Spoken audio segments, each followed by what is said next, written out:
All right, YouTube, I was asked my opinion on sort of the general topic of the psychic arts, so new occult video on the topic of the psychic arts, telekinesis, all of these other things that are associated with it.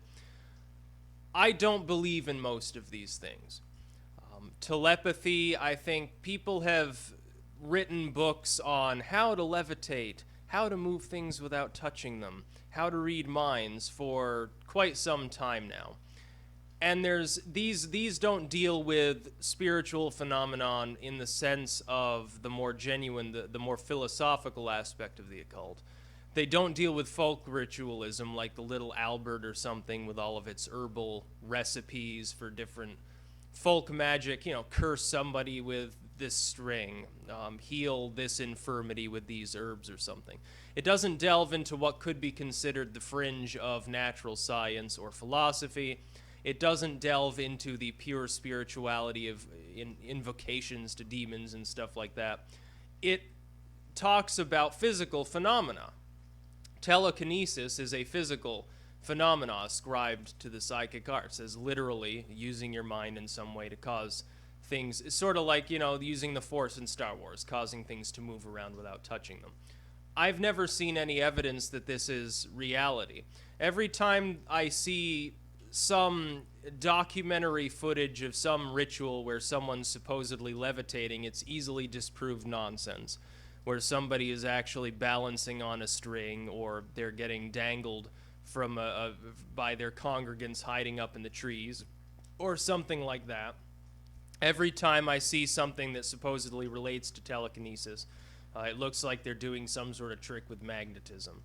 A lot of these things take off of sort of the Blavatsky era with the parlor tricks, the Victorian and Edwardian era parlor tricks, ectoplasm, magical appearing letters and smoke and things like that, which we can explain them now. It's basically Harry Houdini style street magic. It's illusionism. It's not real, psychic arts. If you're talking about something like ESP, I think ESP is perhaps the outlier here. Yes, I believe that has some basis in reality. It's not extrasensory perception in the sense that the person is possessed of some sort of secret third eye psychic talent. It's really the unconscious processing of the brain being more aware of certain of its surroundings than the conscious mind. We do, I believe, have a sensitivity towards electromagnetism and things like that. Sort of, feeling somebody looking at you from behind you. Well, this is something that's going on with your brain. It doesn't mean that it's some sort of secret, sacred phenomenon that has anything to do with spirituality. It's just an interesting phenomenon that we haven't yet adequately tested by science. It's much the same as within other realms of the occult. It's science as yet unexplained or perhaps unexplainable. Teleportation and telepathy and telekinesis, sort of this triad of stuff, I don't believe in, really generally speaking. I think that in cases where telepathy does appear to be in operation, it's that two people have become so used to one another's micro movements and intonation and things like that that they can sort of read one another's minds. They're not doing it actively, they're not doing it voluntarily, they just happen to process information in tandem with one another because they've spent an extended amount of time doing so over time until they sort of synchronize. Women's periods will also synchronize with one another.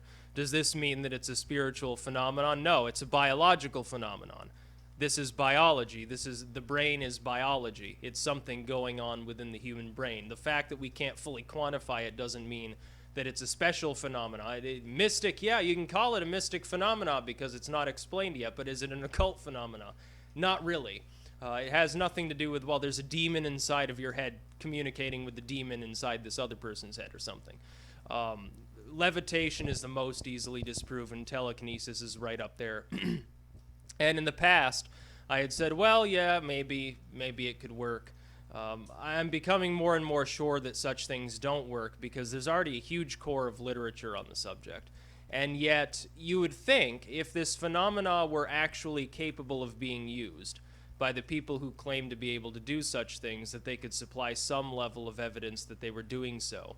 And I mean in a controlled setting. I don't mean, well, let me take you into my parlor with all of these little switches and gears and all of these strange, tilted tables and stuff like that with all these chutes with letters stacked inside so that they can magically appear before your very eyes. I'm not talking about that. I'm talking in a controlled study at a location not of their choosing. Are they capable of replicating any of these phenomena at all?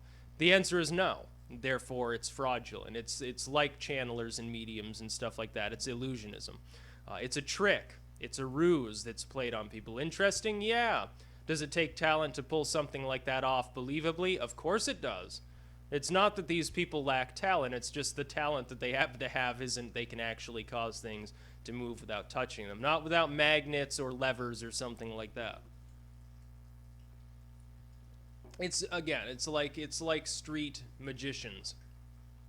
Yes, David Blaine or one of these other people, yes, they can appear to levitate in front of your very eyes. But if you ask them to do it somewhere where they're not set up to do so, they can't, because it's an illusion. So yeah, that's my feeling on these psychic arts. Most of them, I think they fall into two general categories. Those that are completely fraudulent, it's bunk. It's interesting bunk, but it's bunk. It's the same as tarot cards and Ouija boards and all that stuff. And those that are kind of real, but again, they're as yet unexplained biological phenomena or physical phenomena that have nothing to do with the genuine paranormal or occult. Now, you could talk about like poltergeists and stuff like that, but again, I've never witnessed such a thing myself firsthand. I've seen strange things. I've seen ghosts. Or apparitions, as you may term them. I've seen what most people would consider a demon. I've seen other manifestations before me. But did they ever throw things around the room? No. Now, those are physical objects. I'm talking about spiritual activity, not physical activity. And I think oftentimes people who watch the ghost hunter shows and stuff like that, they seem to think that the two interact with one another. I beg to differ. I don't think that some self-replaying force that's been left behind from trauma is too interested or necessarily even physically capable in the process of moving a physical object that exists solely on this plane of existence around. I don't think that that happens. But yeah, people have made a lot of money on what is essentially street magic that they happen to pass off to a more gullible audience as real. These things do not actually exist in many cases. They are not things that can be done. I've had people claim before, well, I've seen such and such levitate. I can move things with my mind. Ask them for proof of this and they can't supply it. Oh, well, it only happened when I was little. Oh, it only happens randomly. Oh, it only happens in this one room. Oh, if I turn a camera on, it stops happening. It's bunk. I think some of these people have deluded themselves and really do believe they can do these things. No, but they can't. All these books on the subject, I was studying that back when I was a Christian, hell, back before I was sort of a fundamentalist for a while. And I was just, a deist back when I was a kid. I used to find books on this sort of stuff in the library at my elementary school. Yes, there were a few occult works there, believe it or not, that I then encountered. I had already seen weird stuff anyway, but years and years later, like we're talking 6th grade, 7th grade, stuff like that. I used to read the Encyclopedia of the Weird, and there was one author named Cohen who had produced a fairly good work on like cryptids and aliens and stuff. Sort of young adult style stuff, but still, pretty good. Had the Beast of Gévaudan and all that stuff, the Jersey Devil in it. I was always interested in sort of the ghosts and werewolves sort of thing as well. But as for whether all of these psychic books that were read, did they ever lead to any real world results? No. It doesn't matter what methodology you use because it's bunk. When these people write these things, they always talk about it. They couch it in terms of theory specifically because they've probably have tried them. They don't work. They can't get them to work. Nobody around them can get them to work. they don't work, they never will work. And so they just put it down this theory and say, well, this is how the process is usually described for telekinesis. Try it for yourself and see if it works. And if it doesn't, don't worry, just try it 10,000 more times, and eventually you'll hear a creaking in the floorboards, and you'll have convinced yourself that you have latent Jedi powers. That's basically how it works. No, I don't believe in such things, generally speaking.